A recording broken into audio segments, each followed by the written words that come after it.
Joining us now from House Oversight, we're excited to talk to Congresswoman Nancy Mace. Congresswoman, it's always a pleasure. It's great to have you on. What's your take on this? Will these Biden aides get subpoenaed? Should a special counsel be appointed? I love Oversight Chairman James Comer from Kentucky. He does not write strongly worded letters. He follows through with every promise. And if he says they're going to be subpoenaed before the House Oversight Committee, they will appear before the House Oversight Committee via subpoena. He is a man of his word, and I cannot wait to sink my teeth into the former president's physician, his chief of staff, even his wife, if that's what it takes. And if there was nothing wrong with the auto pen, why were they hiding it? So what do you, let's dig into this. What do you want to find out?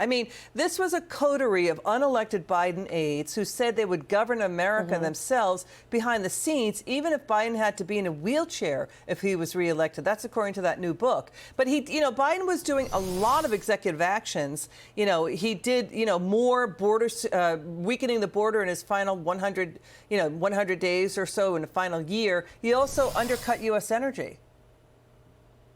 Right. Where are those activist judges when you need them to have some kind of wide sweeping decision here? They let him get away with it. And he wasn't, we know towards the end of his presidential career that he was not as cognizant as he was 4 or 5 years ago. They wouldn't let him run for re-election because of that.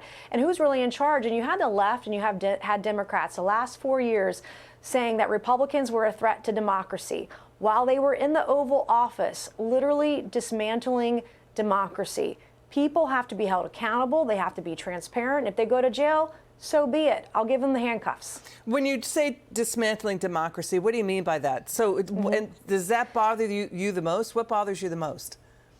Well, it bothers me that they hid Biden's health from the American people, that they faked his signature with the auto pen and were not transparent or open about it. No one knew that was happening until long after. These are all answers for the American people that they deserve. They don't deserve to be gaslit. They don't deserve a gatekeeper. They deserve the truth, and they'll get that on Oversight and House Judiciary. Congresswoman Mace, thanks for being with us. It's great to see you again.